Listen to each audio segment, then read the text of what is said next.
Hello viewers, কেমন আছো তোমরা? আশা করছি তোমরা সবাই ভালো আছো। রান্না কাব্যকথা কিচেন থেকে আজকে আমি আবার তোমাদের সামনে নিয়ে আসলাম নতুন একটি রেসিপি। আজকে রেসিপি হচ্ছে চিংড়ি পোস্ত ভাপা। আর চিংড়ি পোস্ত ভাপার জন্য কি কি লাগছে তোমাদেরকে আগে দেখিয়ে দিচ্ছি।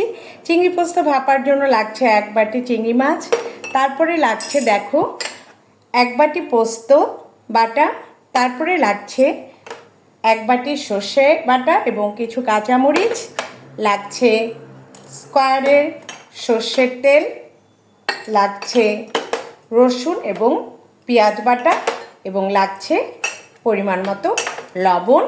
আর আমি অল্প পরিমাণ প্রয়োজন মতো একটু হলুদ ব্যবহার করব। আচ্ছা, তবে চলো আমরা প্রসেসে চলে যাই।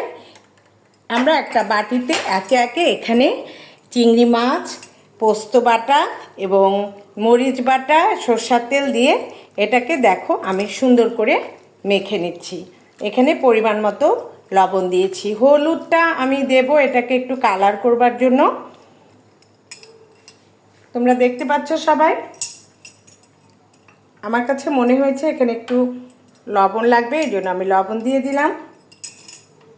কাঁচা পাকা লঙ্কা আর দুটো ছিল, সেটাকেও দিয়ে দিলাম এবং সরষের তেল আর একটু আমি দিয়ে দিব। এখন এটাকে ভালো করে মেখেছি, তারপরে একটু ভালো করে মেখে কোনো প্রকার জল এখানে অ্যাড করব না।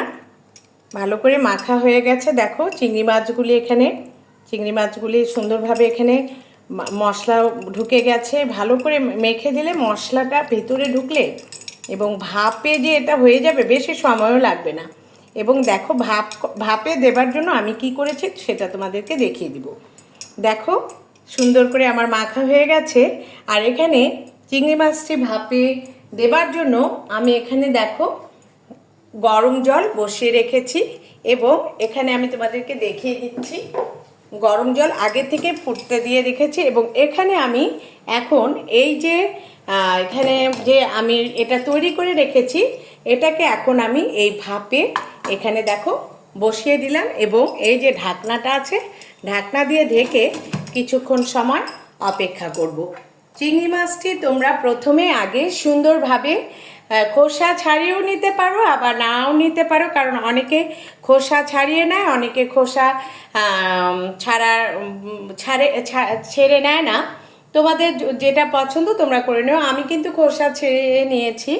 এবং এখানে তোমরা সুন্দর পোস্ত বাটা, সরষা বাটা, খাঁটি সরষার তেল এবং এটাকে দিয়ে তোমাদেরকে আমি দেখিয়ে দিয়েছি সুন্দরভাবে মেখে এটাকে গরম জলটা ফুটতে দিয়ে সে গরম জলের মধ্যে এটাকে ভাপে দিতে হবে এবং এখানে কোনো প্রকার জল অ্যাড করা হবে না। দেখো তোমরা, এটা কিন্তু ভাপে হচ্ছে, জল কিন্তু এই দেখতে পাচ্ছ তোমরা, জল কিন্তু ফুটছে। এবং এখানে আমি একটা স্ট্যান্ড দিয়ে দিয়েছি, দিয়ে এটাকে আমি ঢেকে দিয়েছি। এটাকে আমি কিছুক্ষণ সময় হতে দিব। রান্না কাব্যকথা কিচেন থেকে দেখো আমি তোমাদের জন্য কিছু কিছু রান্না নিয়ে আসছি, তোমরা ঘরে একবার হলেও ট্রাই করবে। আমার তো তোমাদের জন্যই সকল প্রচেষ্টা, তোমরা ঘরে একবার হলেও ট্রাই করে দেখবে যেটা কেমন লাগে। আর চিংড়ি পোস্ত ভাপাটা ঠিক গরম ভাতের সাথে এত সুন্দর জমে যায় যে কি আর বলবো। তোমরাও, আমার কাছে তো ভালোই লাগে, তোমাদের কাছে কেমন লাগবে তোমরা একবার করে আমাকে রিভিউটা দেবে। অল্প কিছু সময় দেব এটাকে ভাপার জন্য। এবং যেহেতু এটা দেখো তোমরা হয়তো বাইরে থেকে দেখতে পাচ্ছ, জলটা যেহেতু ফুটছে এবং এটাও ভাপে তৈরি হচ্ছে, এটাকে আমি কিছুক্ষণ পর চামচ দিয়ে নেড়ে দেব।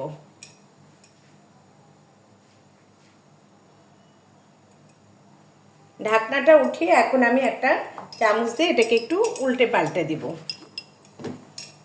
দেখো তোমরা যত উল্টে পাল্টে দিবে দেখবে যেটা মাছটা জাস্ট সিদ্ধ হতে যতটুকু সময় লাগে। লবণের পরিমাণ, কাঁচা পাকা লঙ্কা সব দিয়ে একেবারে মানে কি বলবো, এটা একটা অসম একটা রান্না। তোমরা, আমি তো বলবোই, কিন্তু তোমরা নিজেরা একবার এটা ঘরে তৈরি করে তোমরা আমাকে বলো যে দিদি এটা খেতে কেমন সুস্বাদু হয়েছে। তোমরা যখন আমাকে রিভিউ দেবে তখনই আমি মনে করব যে না, আমাদের রান্নাটা সার্থক হয়েছে। এইভাবে আমাদের তৈরি হয়ে গেল চিংড়ি পোস্ত ভাপা। তোমরা একবার ঘরে এটা হলো ট্রাই করবে এবং আমাকে রিভিউ জানাবে। ভালো থেকো, সুস্থ থেকো, আজকে এখানেই।